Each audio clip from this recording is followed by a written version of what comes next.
Hello and welcome to Free the Mind UK, a chat with a therapist. Tonight we're going live. We've got two special guests. We've got Freddy Jacquin and we've got my special co-host, Kate May. It's going to be a fabulous chat, fabulous talk. My name is David Carson. I'm a hypnotherapist and I also work with integral eye movement therapy. You can find me on www.freetheminduk.co.uk. Now, before I introduce the guests, we're going to play the intro video. Here we go. Not sure what therapy to choose? Free the Mind UK presents A Chat with a Therapist. Join us live for an up-close informal discussion of the various holistic therapies available, helping you make that important choice. Superbo. Okay, so tonight with me I've got Kate May. She's my co-host. Do you want to introduce yourself, Kate? Thanks, Dave. Yeah, I'm a life coach, hypnotherapist, and I also work with IEMT. Yeah, that's me.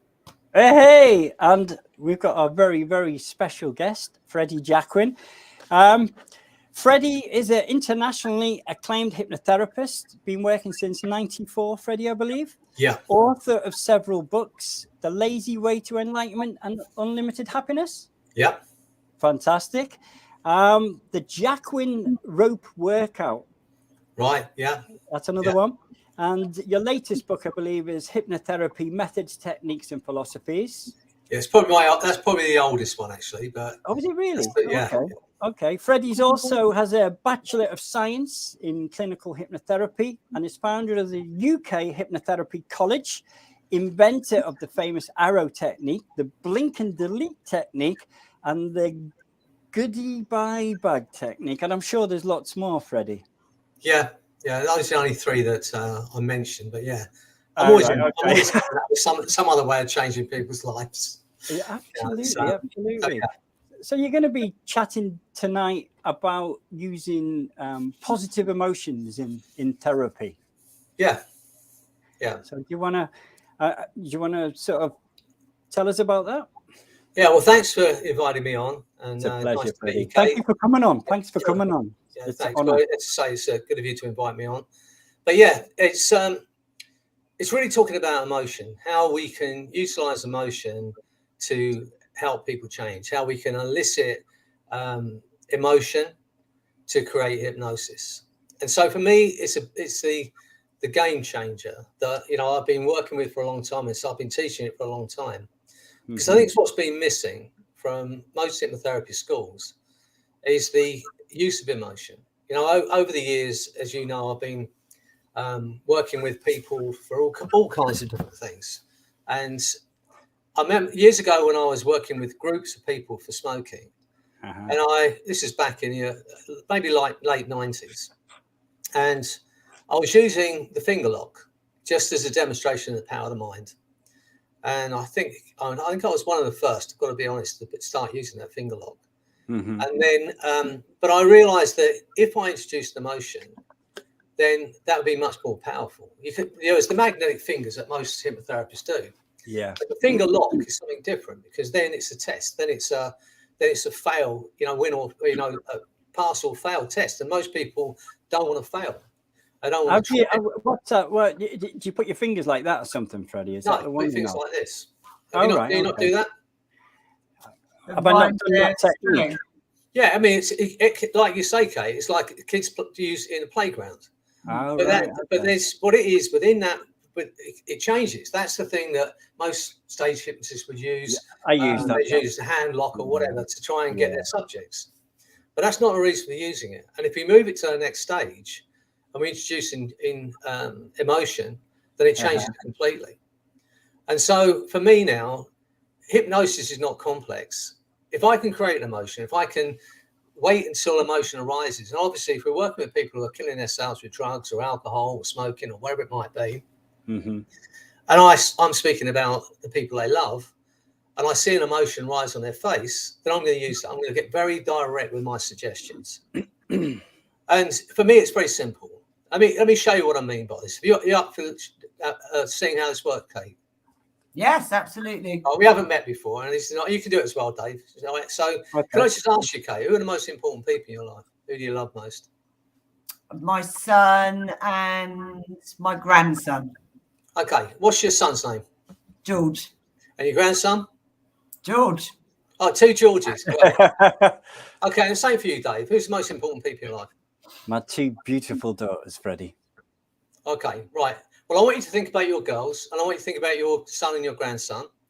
And I want you to do this for me. Just put your arm out in front of you like this, at shoulder height. Okay. Okay.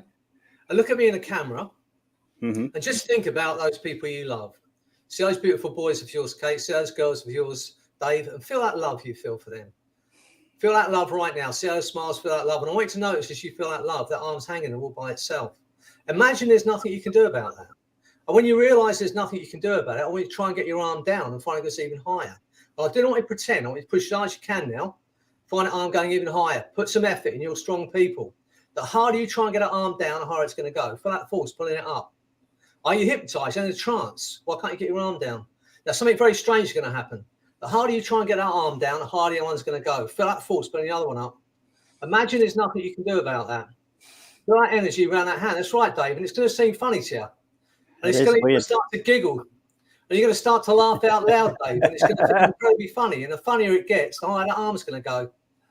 But are you hypnotized? Are you in a trance? Why can't you get your arms down? Come on, you're strong people. Feel that force now. And feel that love that your kids feel for you. That'll remind you just how loved you are. I'm going to snap my fingers. Your arm will drift down. Your eyes will close for a split second. When they open, you have a smile on your face and you'll understand about the power of love over your mind.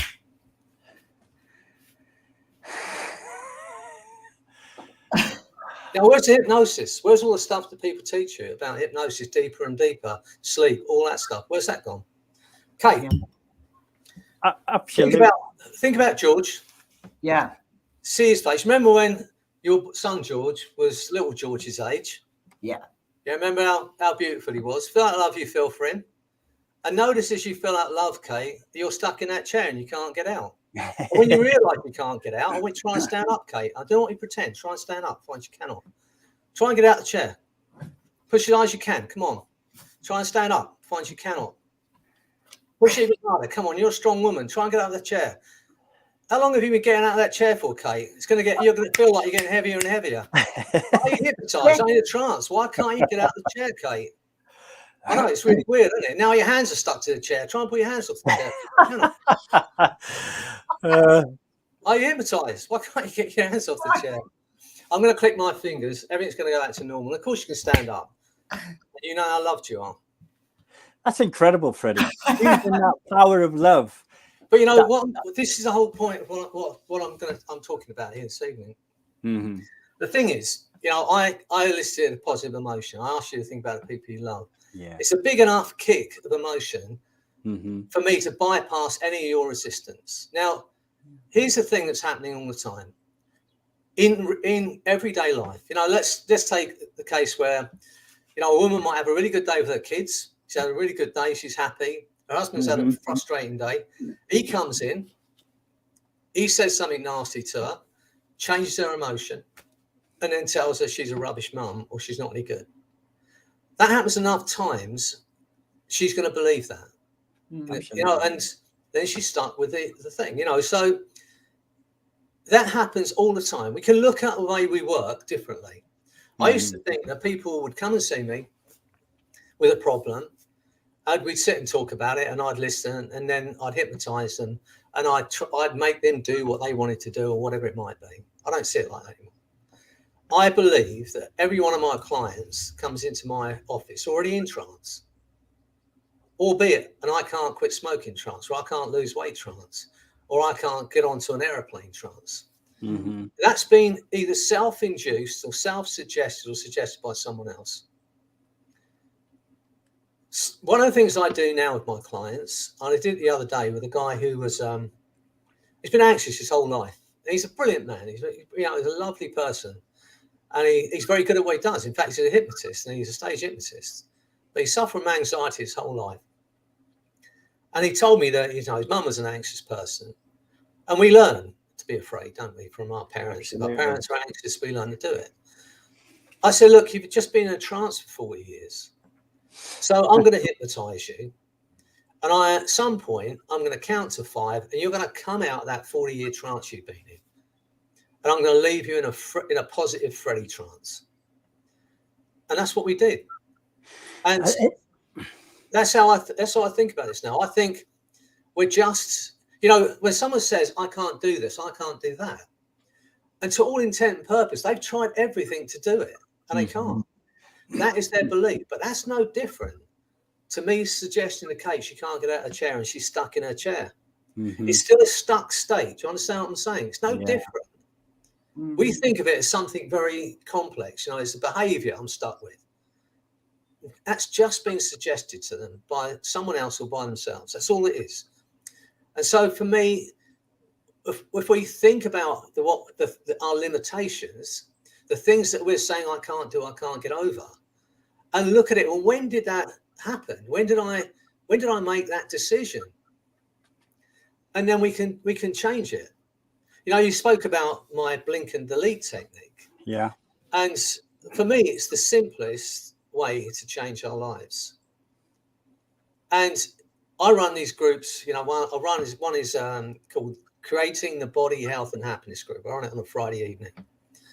And some months and months ago, I was running this, and same people turn up, people join, but the main core of the group's the same. And my friend from Australia was on it, and afterwards she said to me, your energy was off. I'm not into that kind of energy stuff. I don't understand it.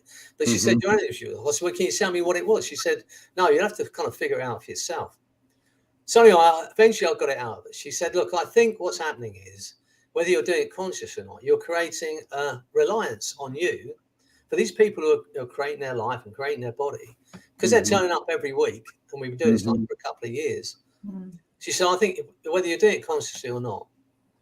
So because I asked the question of everybody, I asked the question of myself, what is that about? And it came back to me that I have a need for approval. And one moment we have a need, then we're in trouble. So here's the blink and delete. It's so simple. You can write it down. You can, people are going to listen to this recording, but it's so simple. This is the thing, the sad part about us as human beings.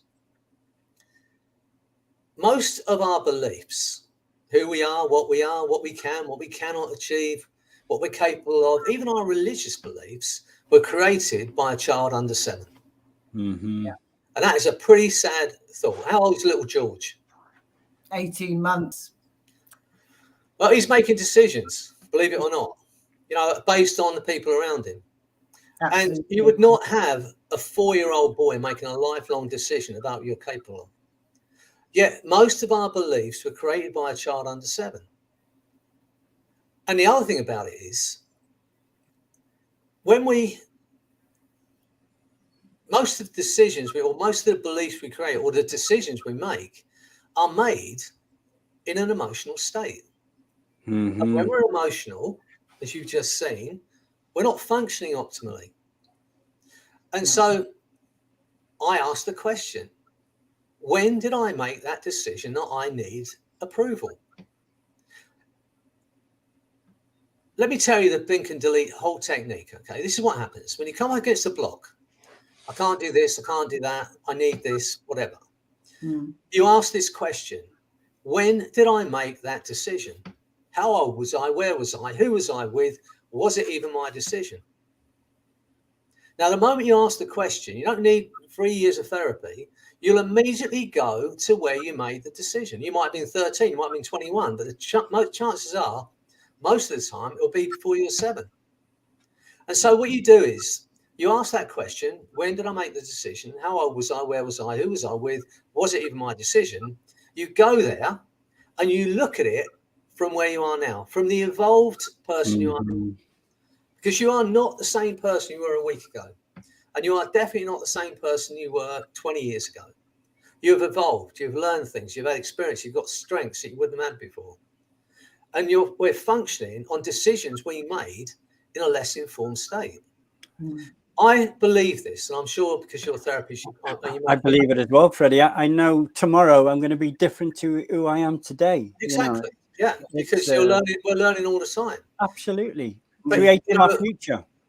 Yeah, and so I believe that we're geared instinctively to thrive. Given the opportunity, we'll thrive. Physically, mentally, we'll thrive. But we're only making decisions based on the understanding that we have at this point in time. Absolutely. And you've seen smokers, I'm sure. I've seen tens of thousands of smokers.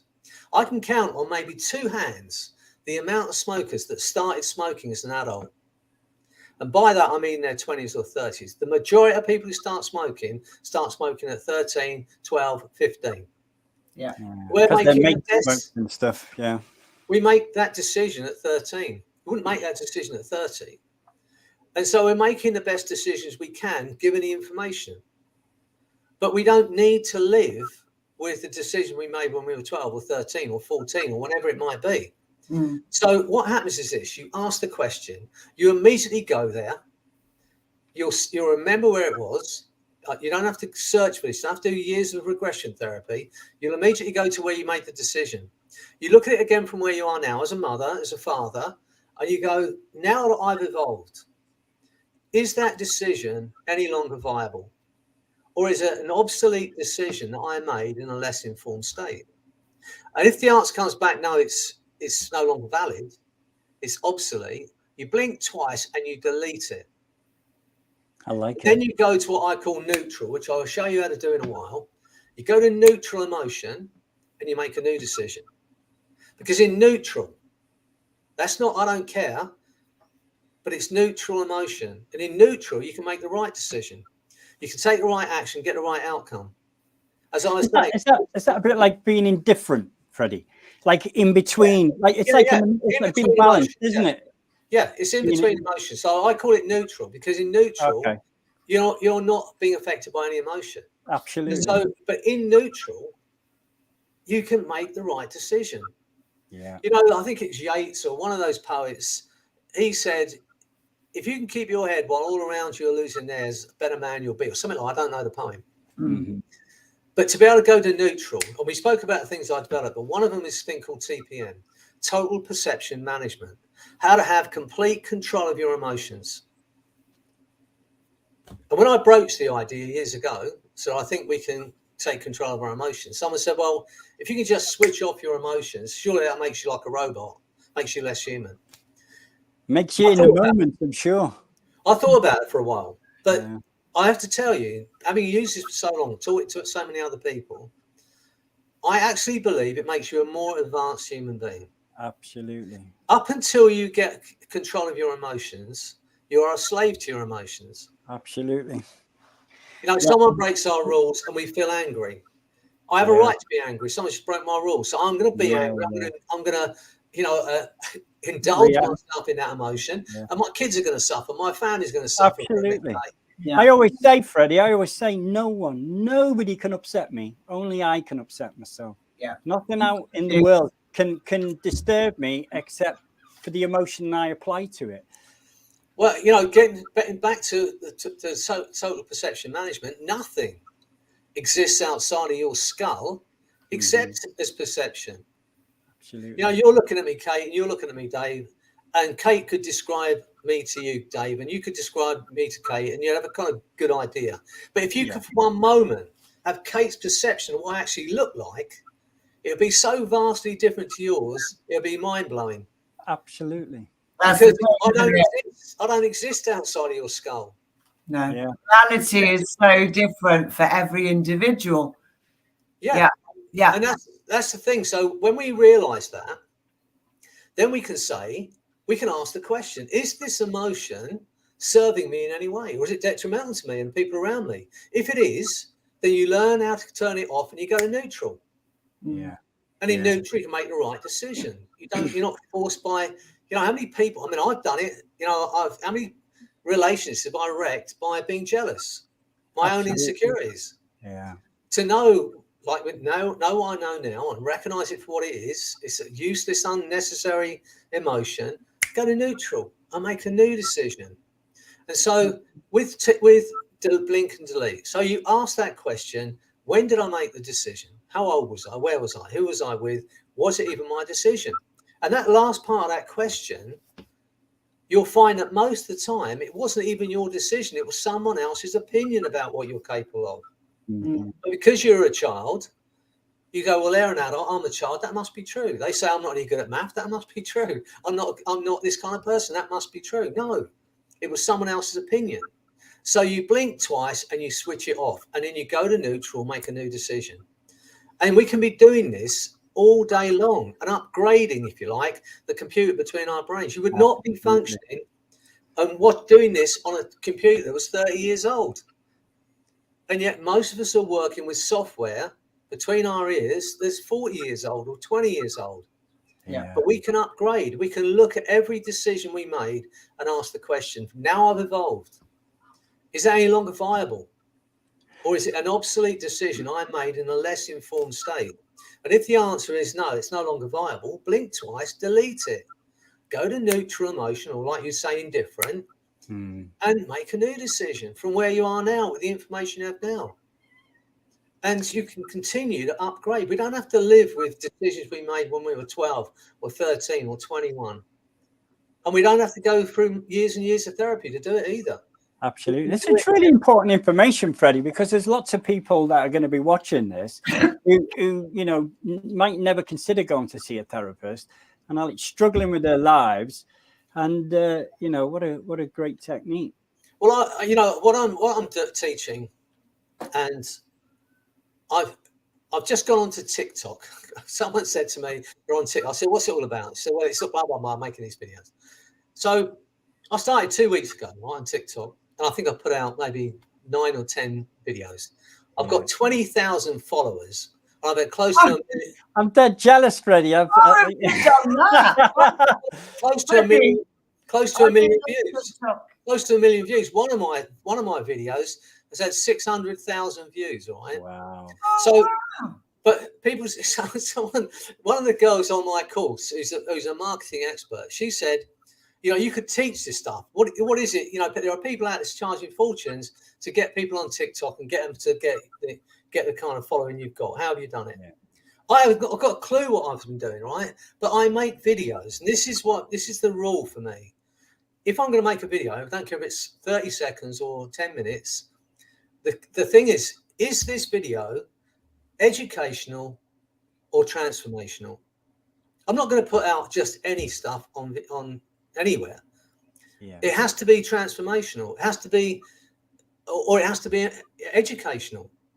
And so if you look at those videos on there, every one of them is set to change your day. That's it. It might be 30 seconds. But I've seen a few of them, Freddie. They're pretty good, I've got to admit.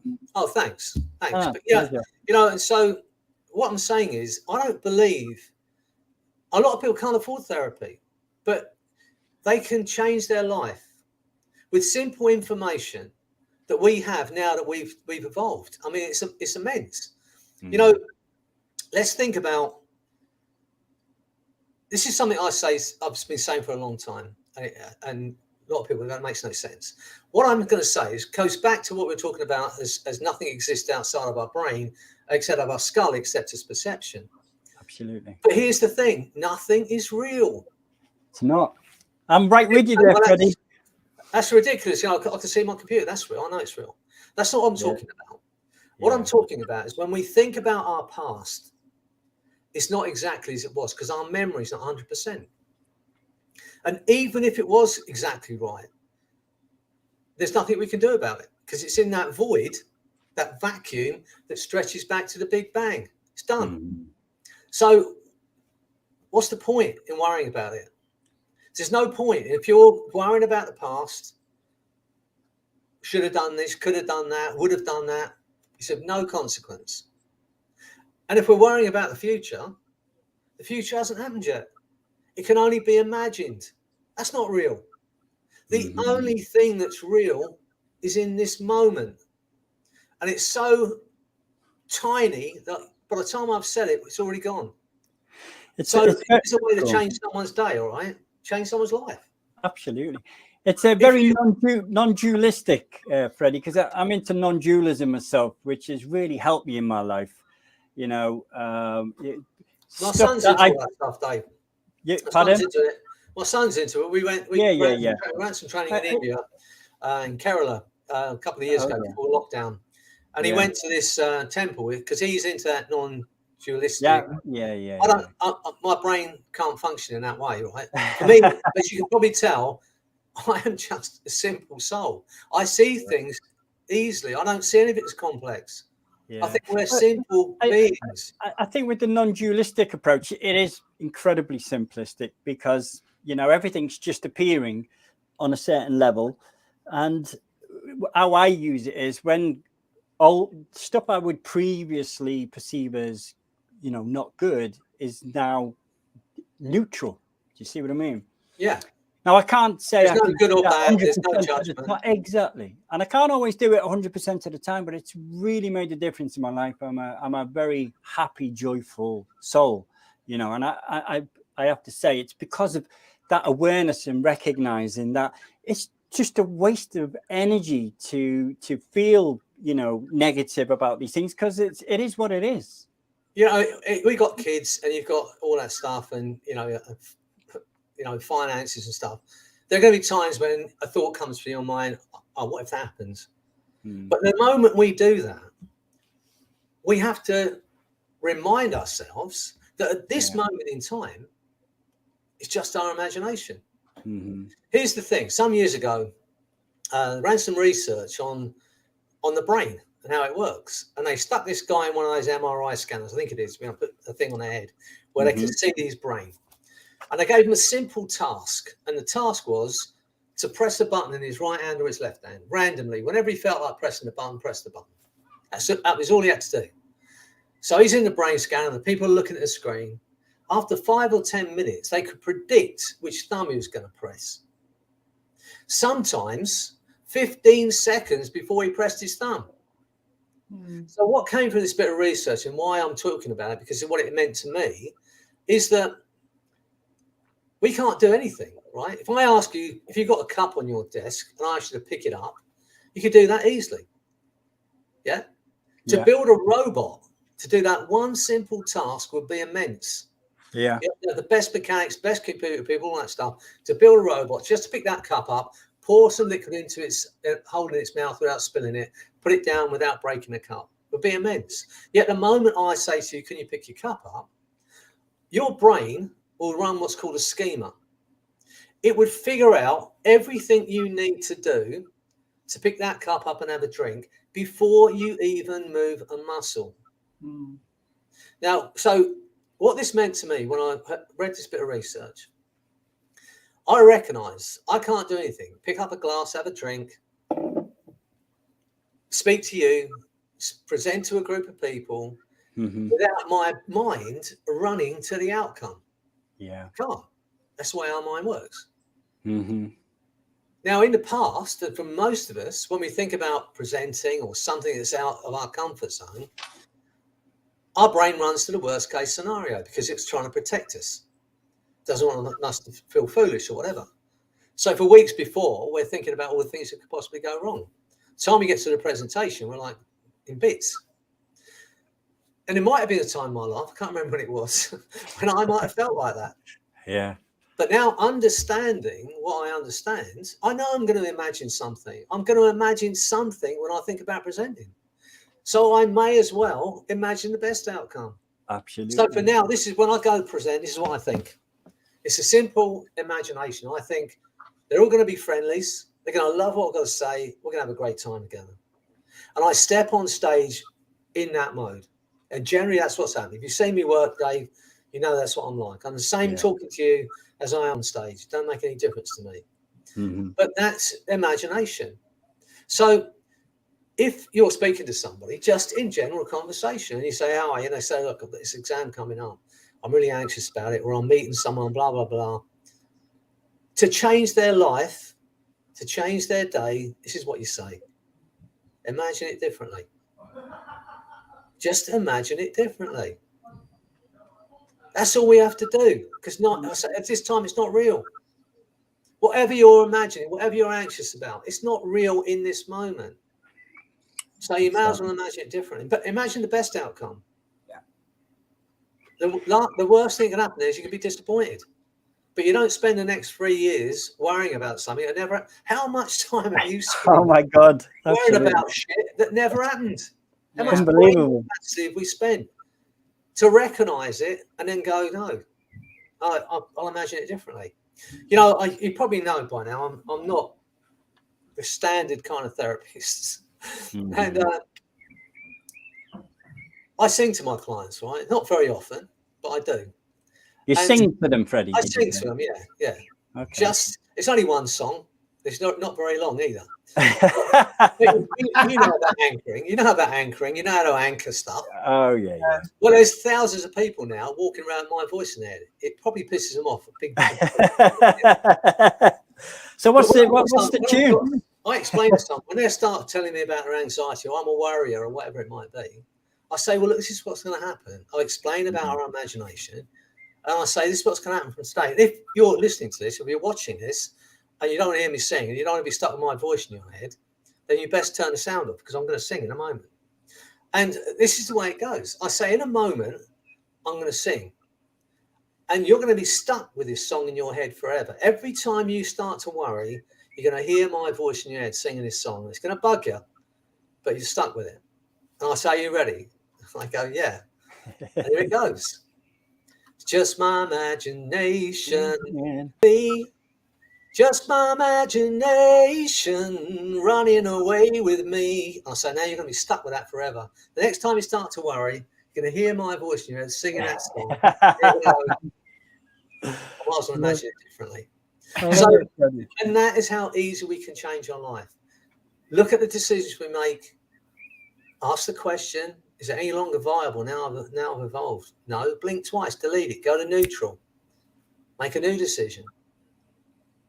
If you're worrying about the future, just imagine it differently.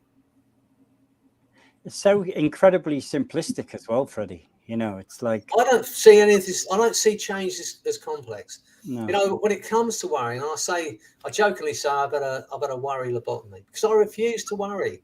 I just refuse. I just will not. You know, people try and put, what about this going to happen? I'm not going to worry about it. I can't. I'm not going to.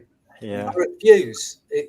I just absolutely refuse to worry about stuff. Yeah, I'm very similar. Stuff happen. I've done loads of strange things, and you know, there's things to worry about. If I was a worrier, I'm not going to worry about it, because does it make? I'll tell you, one of my favorite films, and the reason I like it is because there's one thing in it.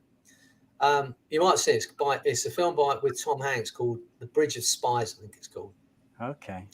If you haven't seen it, have a look at it. It's a great film. But anyway, in it, in America, it's a true story about this Russian spy they caught. And Tom Hanks is the lawyer. Anyway, the guy's facing an electric chair because he was a traitor and all that kind of stuff. And so Tom Hanks is trying to get him off from being executed. And then they decide to swap him for an American pilot that went down in Russia. And so he had to go back, and they might kill him in Russia. Mm-hmm. So all the way through the film, Tom Hanks is saying, you might get the death penalty. Are you worried about it? And this guy says something which stuck me forever. I'll tell you, that's the best part of the film. He says, "Will it help?" I just love it. Every time Tom Hanks said, "Are you worried about it? Will it help?" Yeah. By the end, Tom Hanks was not asking him anymore. You know, his answer was going to be, "Will it help?" And I just love that for that one reason. Will it help? You're worrying about this. Will it help? Is it going to make any difference worrying about it? No. Well, imagine it differently. We don't have to. That's the thing, isn't it?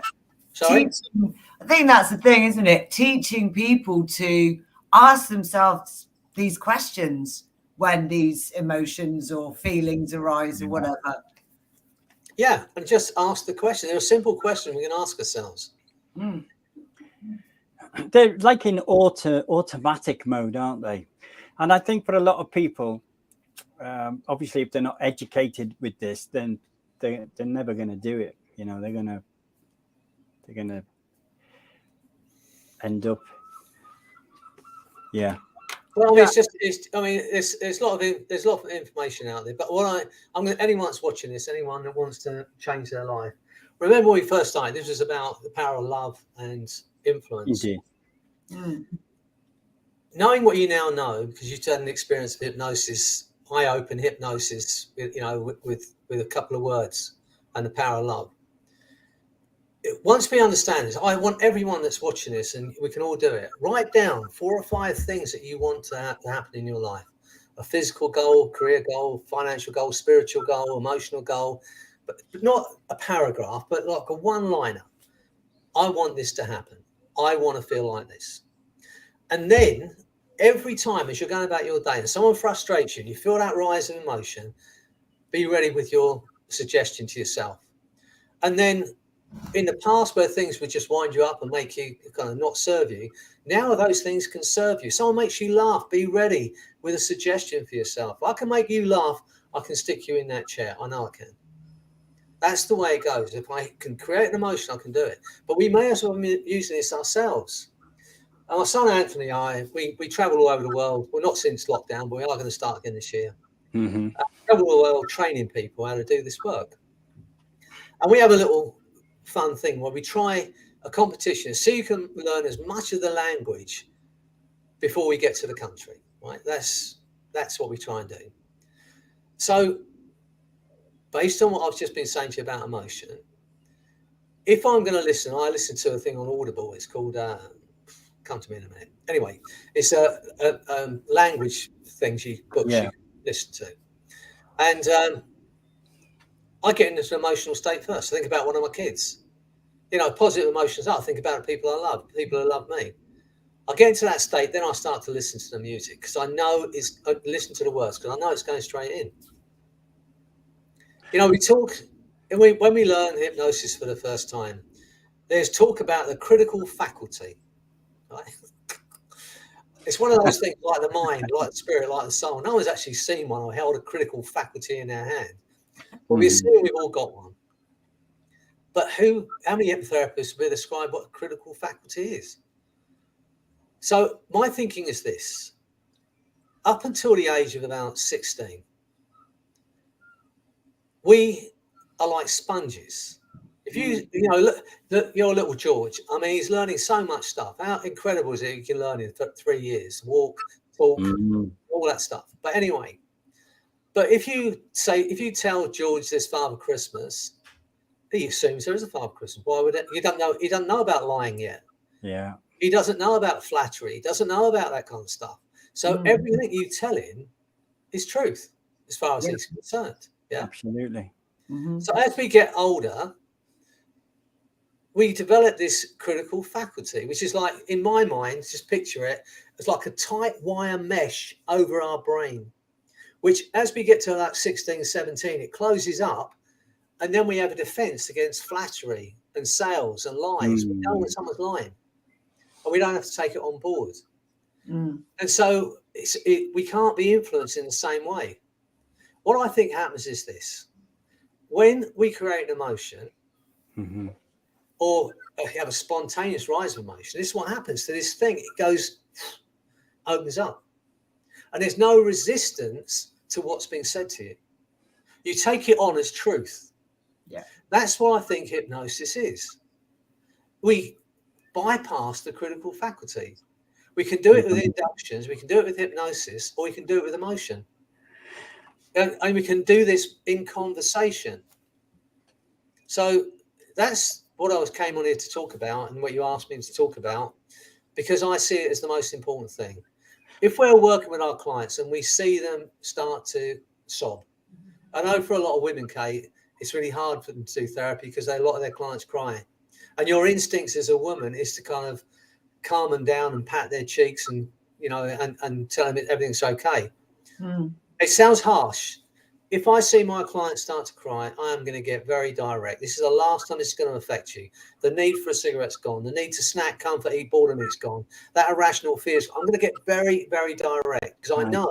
Because that emotion spiked, Freddie, yeah? Yeah, it's emotional spike. And I know that's bypassing any of their resistance. And it goes in as a direct suggestion. It's just carry it out. So I'm looking for spikes of emotion.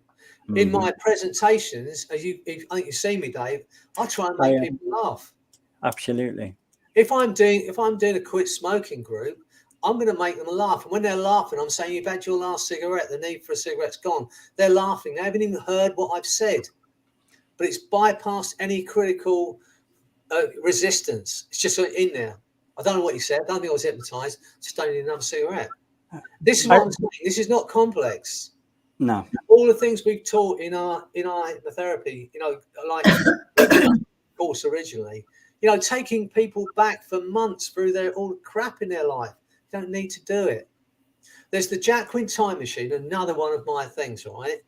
And it's very simple because it's complex. The arrow technique, which I'm kind of renowned for, even though I've been doing stuff for 30 years. People say, he's the arrow man. But the time machine, we're hypnotists.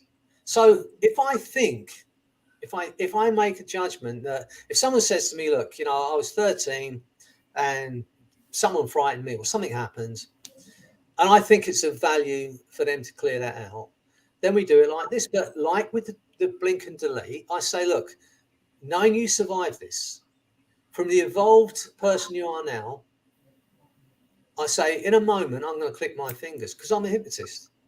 That chair you're in is a time machine. Not imagine it's a time machine. It is a time machine. And in a moment, I'm going to snap my fingers. You're going to go back to that very first moment that relates to this problem.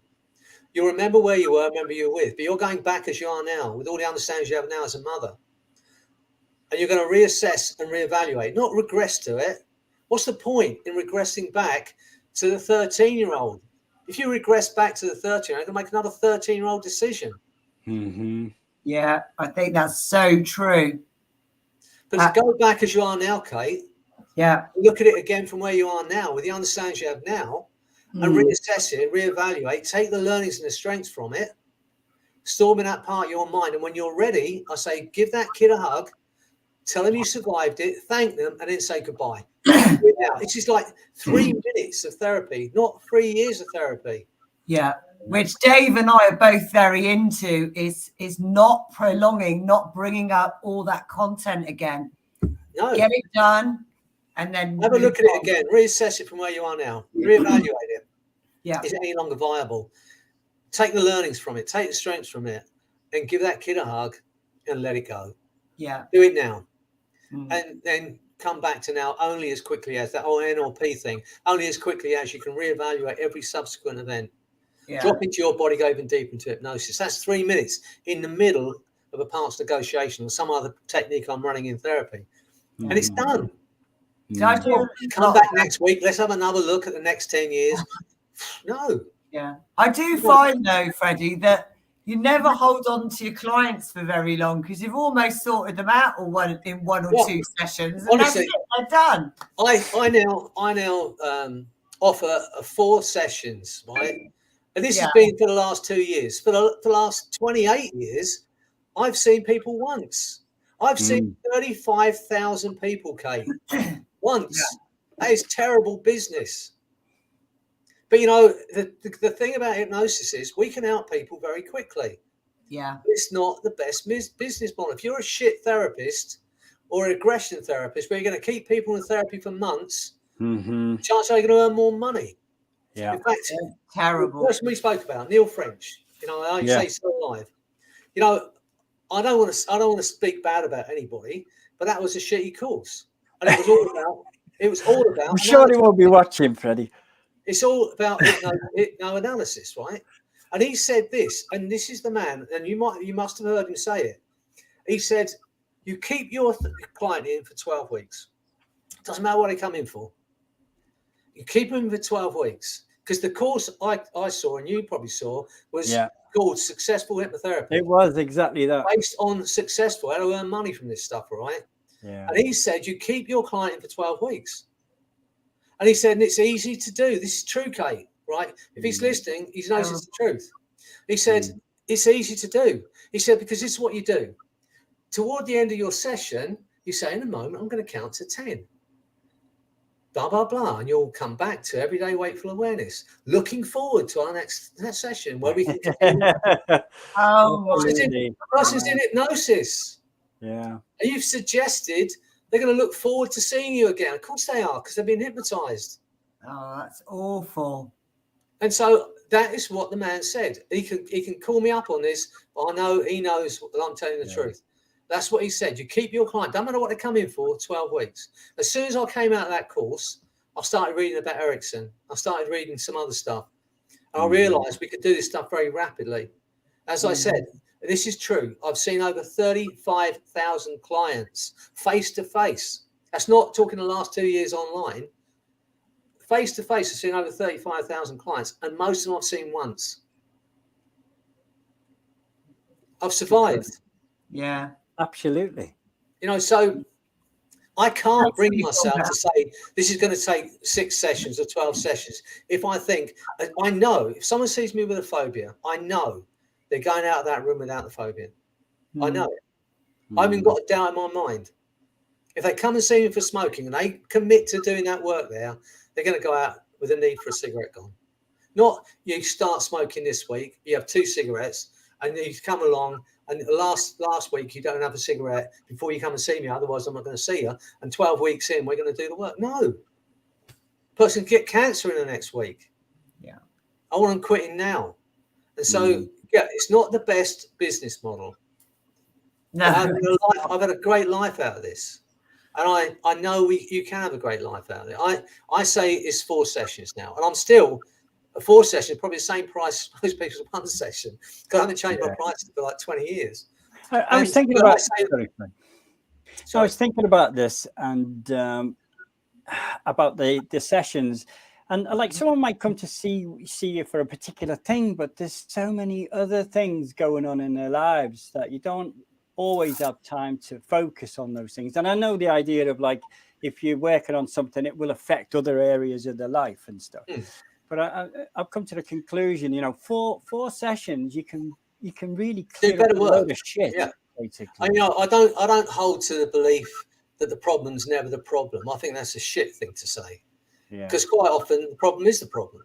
Yeah. You know, people who want to lose weight, it's not because everyone's had a trauma in their life. Some people just like cake. Exactly.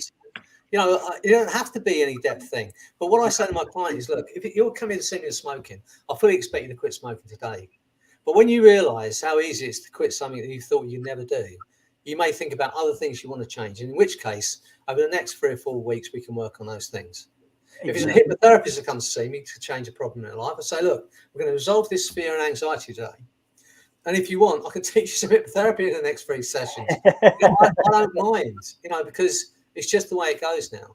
And I think with things like weight loss, obviously that's a journey. So I'd normally see people for that for, you know, 3 or 4 times anyway, depending on what the journey is. But we can change people's lives. As I've said to you a moment ago, you can change someone's life in a conversation, in a sentence.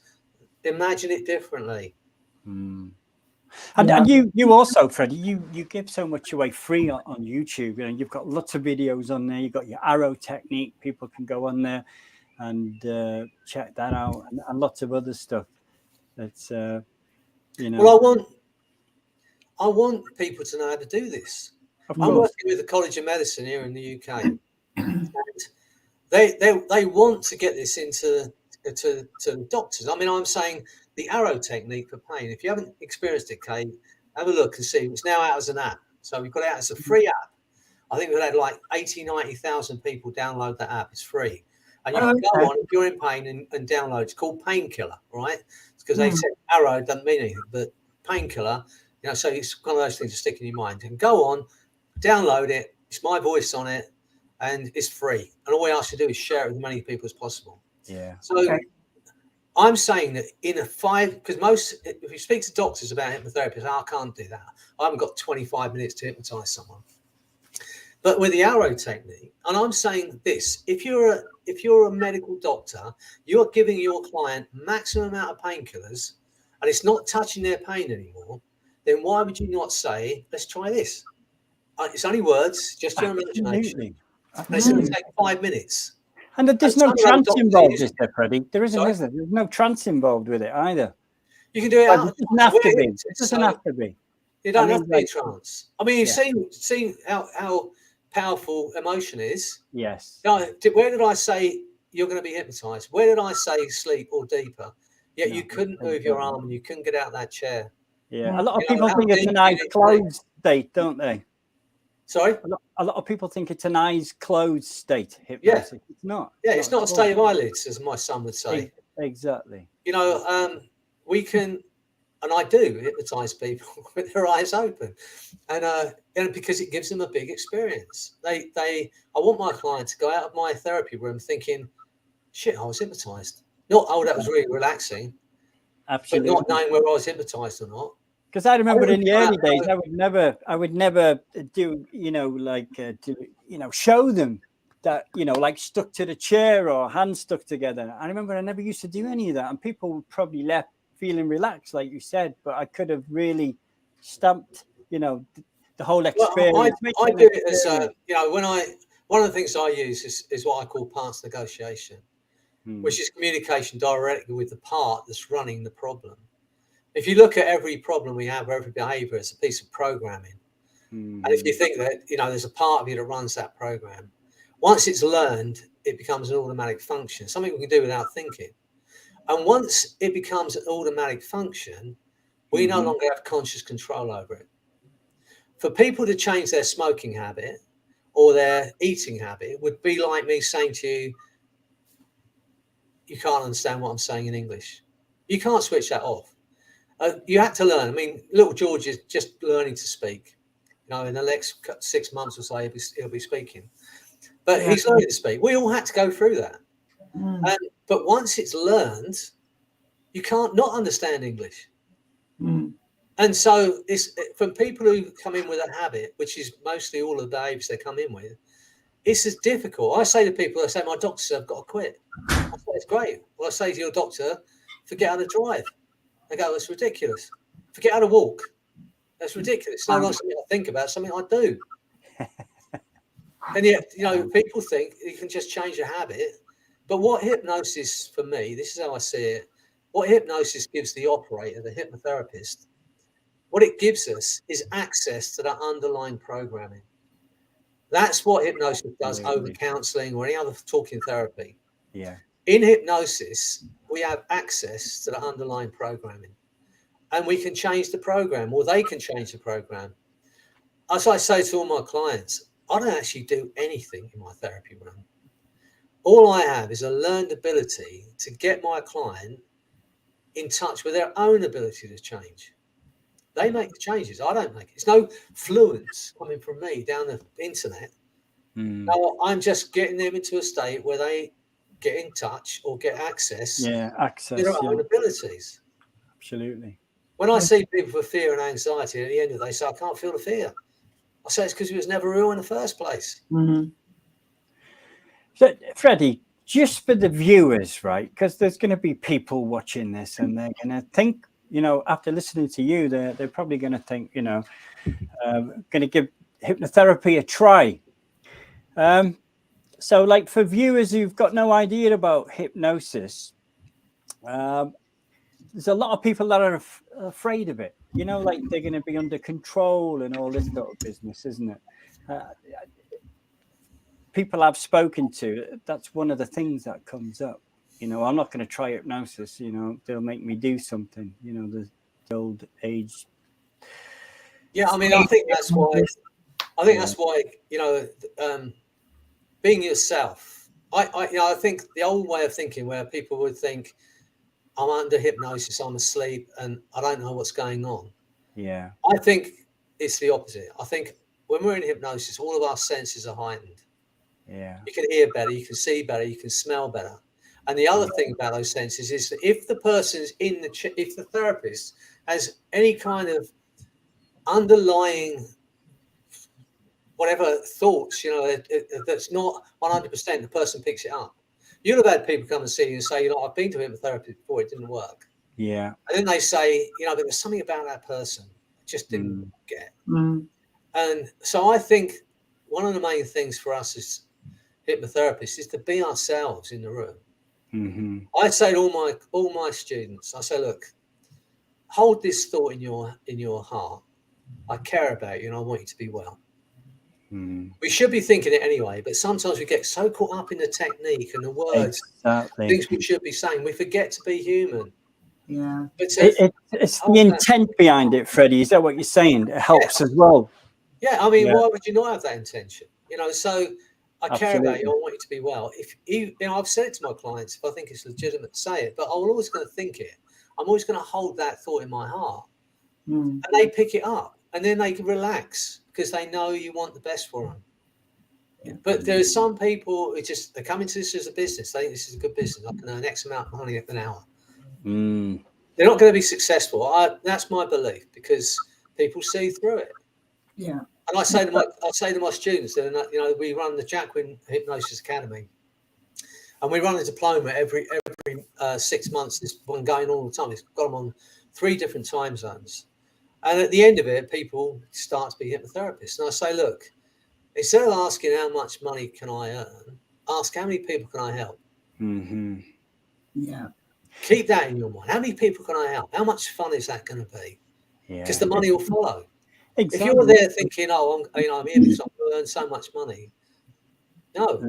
You've got to get, like you said, your intentions have to be right. It's a beautiful thing, Freddy. Kate, you must love it. I mean, I know I love it. I love the energy flowing to, you know, if I can get my energy flowing to the client and feel that energy coming back and get that rapport going, anything can happen. Absolutely. That's the amazing thing. And when I come out of that session, I'm empowered. I feel as though I've changed as well. Well, you can't help people let go of their limiting beliefs and their useless habits and their pain, their useless unnecessary pain, and hold on to it yourself. You can't do it. It affects you, like you said. You find yourself dropping all of your own limitations, your own limiting beliefs, because you're seeing people do it all the time. And the other thing about it is we should be working towards being the best we can be. The best version of ourselves, Freddie. The best version of ourselves. So we can say to our clients, I can help you achieve what you want. Absolutely. And otherwise, there's a lack of credibility, and people pick it up.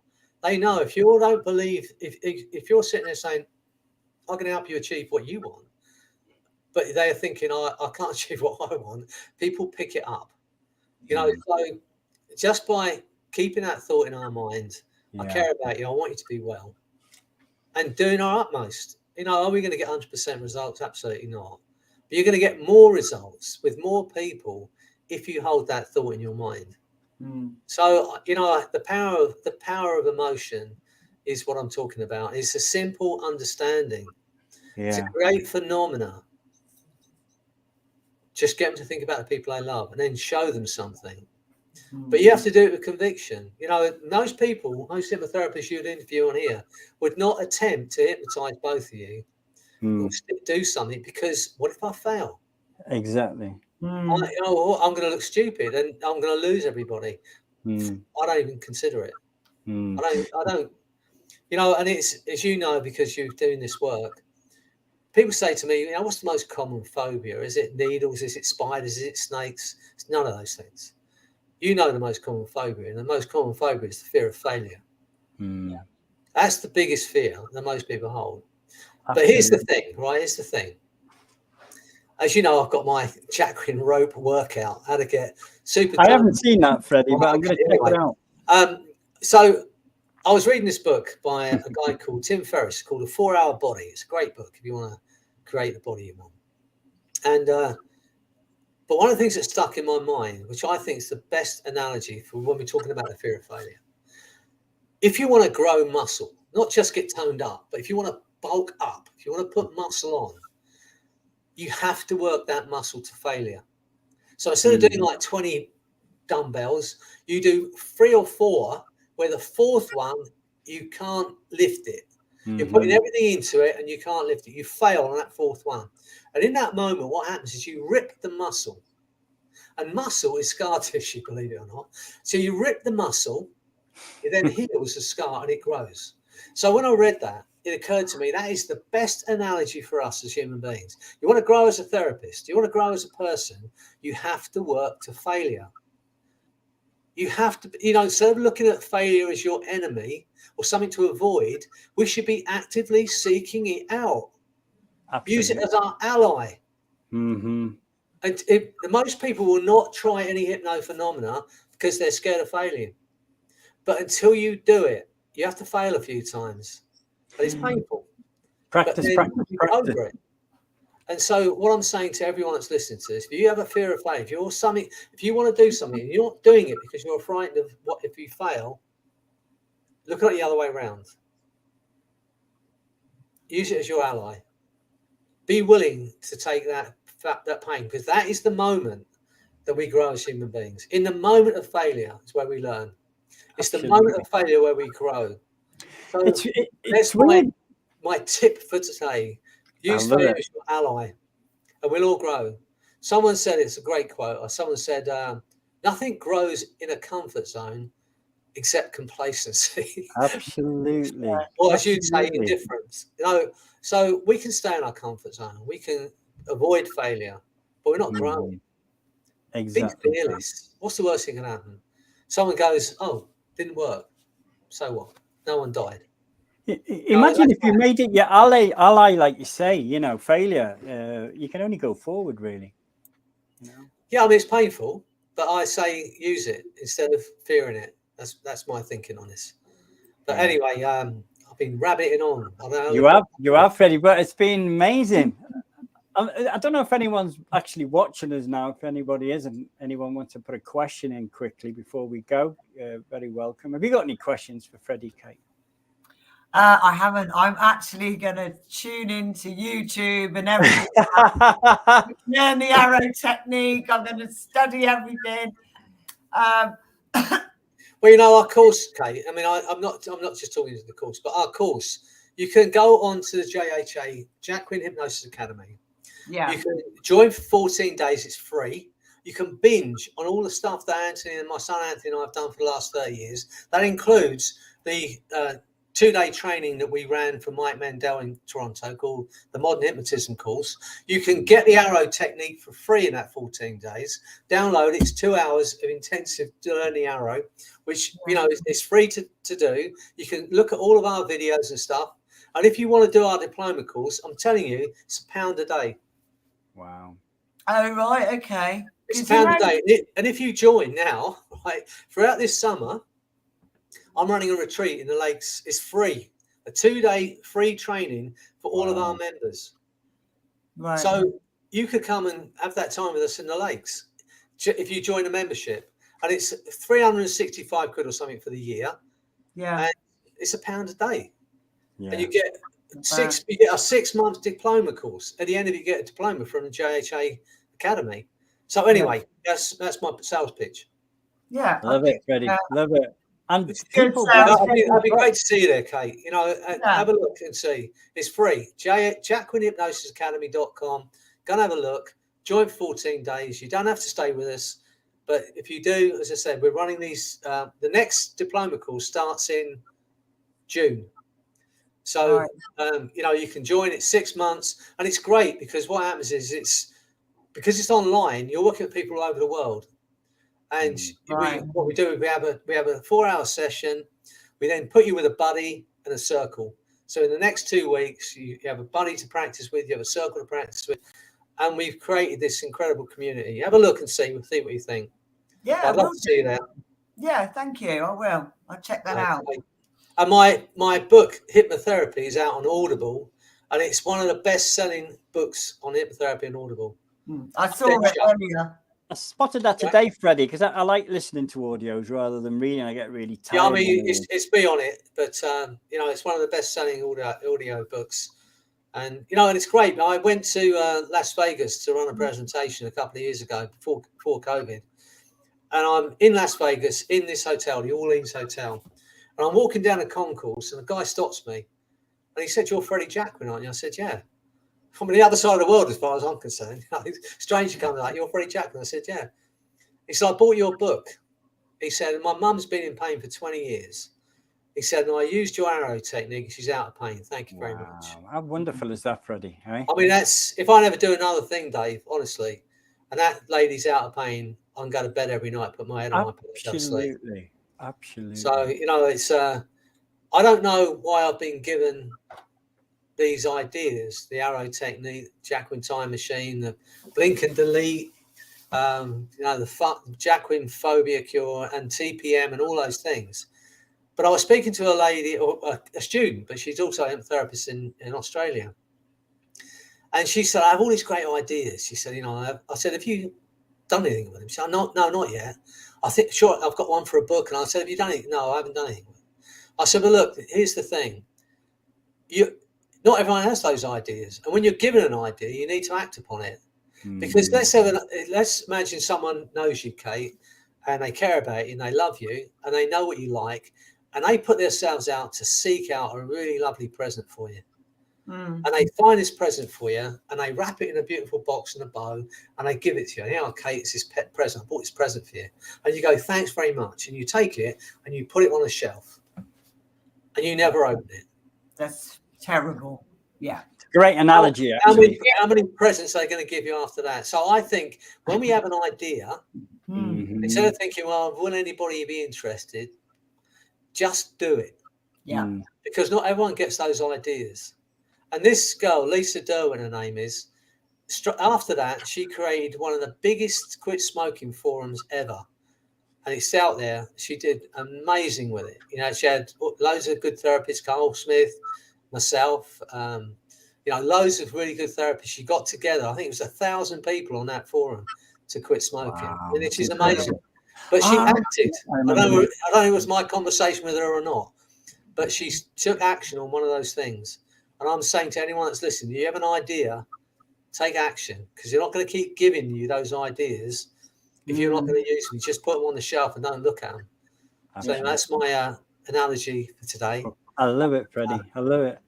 And you'll be stuck with my voice in your head from now on. If you ever imagination. Yeah, you're stuck with it. You're better singer than me, Freddie. Well, look, you know, thank you so much for coming on and sharing this information. I know lots of people are going to really benefit from this, definitely. And I really appreciate it. And yeah, what can I say?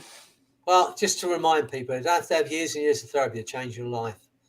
Change your mind, imagine it differently, think about it differently. And if you're stuck with a belief, just take three minutes out, go into hypnosis, and then say, in a moment, I'm going to count to 10. I'm going to pop out of that trance I've been in for 20 years, and I'm going to be in a positive trance. Absolutely. We can change our lives. Great to meet you, Kate. Great to meet you too. I'll see you again, Freddie. Give little George a hug for me. My oldest grandchild's 27 now, and my youngest grandchild's 13. Got 5 grandchildren, not even children, they're grand adults now. Yeah, my oldest granddaughter's 27, and my youngest granddaughter's 19. I've got 3 grandsons in between them. So enjoy it, because it will go like that. I promise you. It will, Freddie. I've got a 14-year-old and an 11-year-old, and it's going quick, Freddie. I've got a 50-year-old and a 48-year-old. So what are you worrying about? Excellent. Anyway, look, it's been great, and I hope you enjoyed it. I've loved it. Right. Okay. All right. Well, take care. We'll see you soon, Freddie. See you soon. Take care. Bye. Thank you. Bye now. Bye.